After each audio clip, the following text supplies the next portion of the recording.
Body whispering is something everyone is doing, can do, can get better at, can step into and embrace in a whole different way. It's a different paradigm. It's not just like a guide to how you do this, it's a totally different way of being with bodies and of being with healing.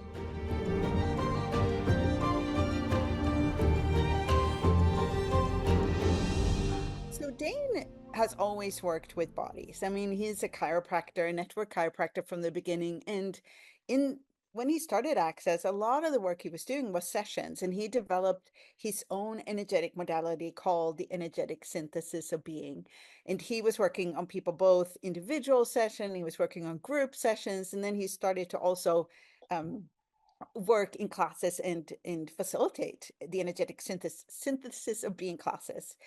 He also did at the time something called conscious embodiment classes, and he wrote a book called Embodiment. It's one of the, I think it was the first book he ever wrote. So that book came out many, many years ago. And then after having facilitated the energetic synthesis of being classes, he also worked a lot with what does it take to actually embody conscious embodiment, and as a practitioner working with energies, working with bodies in a whole different way. And what he got, like what he realized over the years, was that the way he looked at healing was a whole different paradigm. It was a whole different way of being with bodies and being with healing. So this book actually came out from, I think, a few different telecalls that we did about healer's handbook, like literally creating like how can a healer use the tools of consciousness, using the tools of energies and of this conscious embodiment in their work.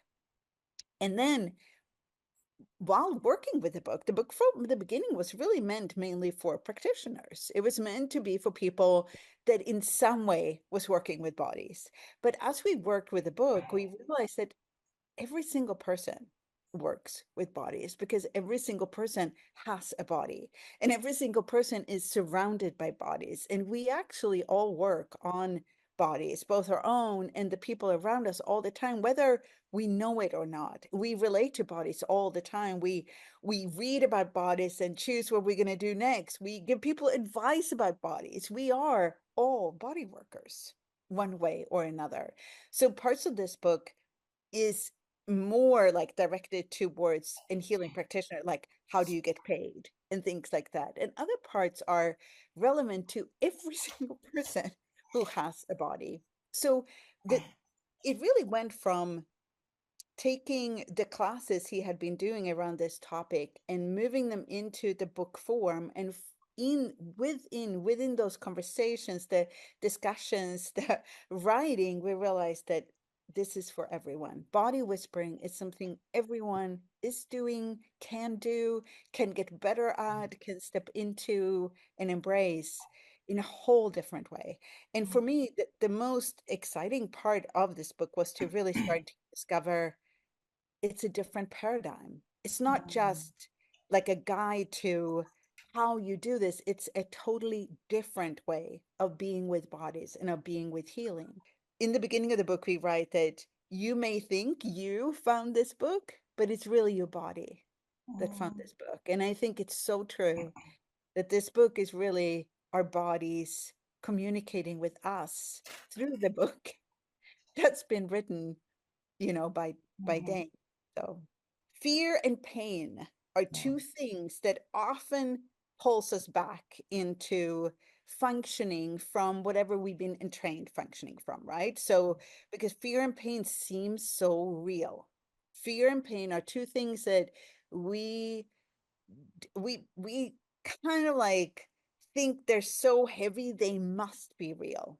And it is really this practice of, because when you go into it, so if you look at it like before the before you go into the fear and pain, you're functioning from a bigger space, and in that bigger space you have more questions and more possibilities, so you actually have more access to what can assist you, what can assist you in your body. Once you go to fear or pain, you tend to contract because you're like, oh my God, I have to get rid of this pain, right? That's not it. Like, that's so much conclusion and so much solution problem solving that you, in that moment, cut off all the other possibilities and all the other questions that would actually let you know what's really going on. Is it even yours? Like this book talks about a lot. Like, is this pain even yours? Is this whatever's going on for you? Does it even have anything to do with you? But because you buy it as real, you buy it as yours, you cut off all the other possibilities. So you contract Mm, into this little tiny space of let's get rid of the pain, let's get rid of the fear. So those are the times where really you have to practice going to question, practice trusting you. And I think this trust is something we build over time. It's trusting me, it's trusting energies, is trusting that it isn't as real as it seems to be in that moment. That it's, never go here, never go to the mhm, hospital or never do that. What if you had all possibilities available?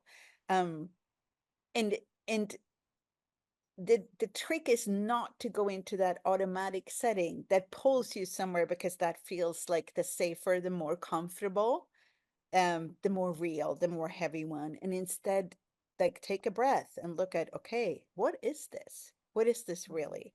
And that means being in the question from no, um, Gary put it so well this weekend. He said, ask yourselves if you're looking for a result with the question you're asking. If you mhm, are, it's not a question. So Mm. if I'm asking a question where the result I want is that the pain will go away, I already have a conclusion because I've already concluded the pain is bad and it should go away. Right? But what if the pain is actually showing me something that needs to be handled that I have not even considered being handled?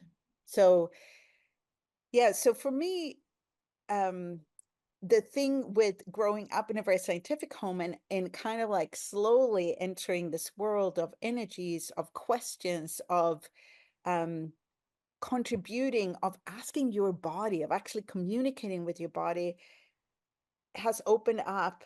It's like if this is a scientific, this is it goes even outside the frame, right? This is that other universe. So but this one is still part of consciousness. It's still there. Like science is still part of my world of possibilities. And I wanted to mention this about my dad, who is a researcher, right? So he is actually one of the people in my life who he's so aware that we know so little. Because if you are a researcher, you're also aware of like when you started to research, you know very little about what's available now. Like he's 80 now and he became a doctor when he was 24. So it's like 60 years. So he's so aware that we only know like a tiny bit of what's actually possible to know about bodies, about, how bodies interact with each other, how they function from different. It's just that his method of getting there is scientific, like it's research, it's um, testing, it's comparing big systems to each other. But that particular point of view has been very helpful for me because it really is this, we only know a very, very tiny bit of what's truly possible. mhm, He's also worked in a world where it's very close to death because he's a cardiologist, which is like, mhm, heart failures and heart. So he's seen a lot of things where people come back after they die and then come back again. So again, it's like where he knows we don't know. We don't know. So if if you don't have to put that here and not mhm, have it as a separate thing, and really even science, when people are in the question, functions as long as you're in the question, a real question where you don't have a conclusion with a question mark attached, or um, a result in mind, or an investment in the outcome. Everything is actually consciousness.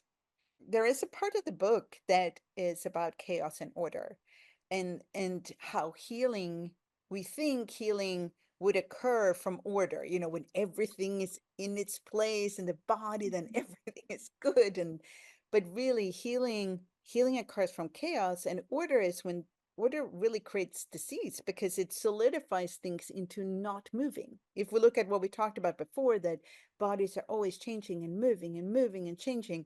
So when it solidifies, that's when things like grow into something that needs to be shaken up so it can move again. So chaos for me, that particular part of the book was one of the parts that really showed me how different paradigm this is, because it talks about how you actually, when we think we're going to get everything in its place, when we're going to order everything, we're going to eat the same thing every day, we're going to do all that, that actually is not how our bodies function. Our bodies function from chaos.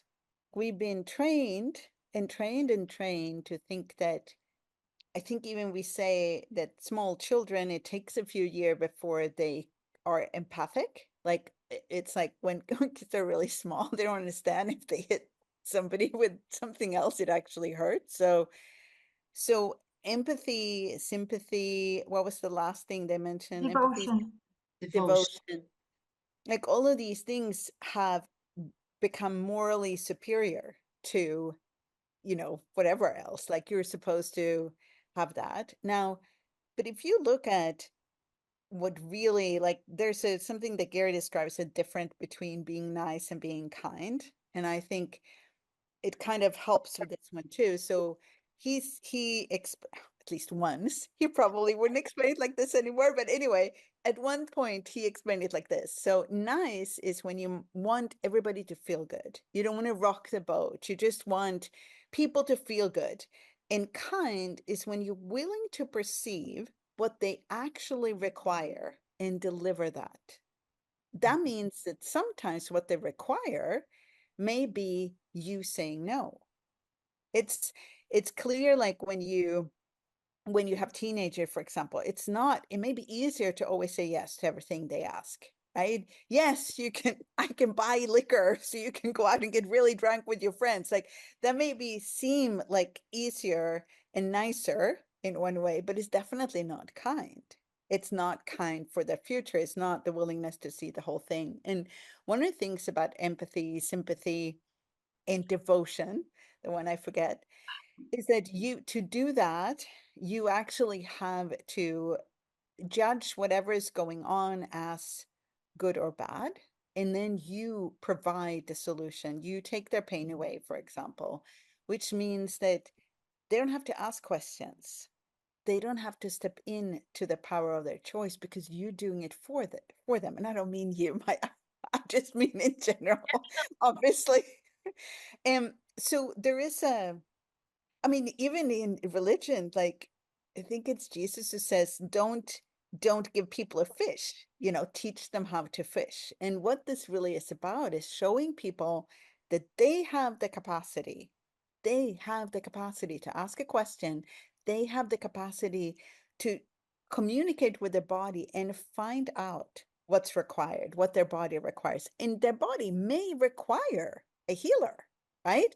Their body may require help from somebody. Their body may require touch. Their body may require a translator sometimes, like somebody who can explain what's going on. But by actually empowering them to be their own source, you're creating something very different when you're empathic and sympathetic, and I understand how bad you feel and I will take it away from you. Because the next time, if you're not there, they don't know how to handle it. They didn't get the chance to learn, to grow, to become greater.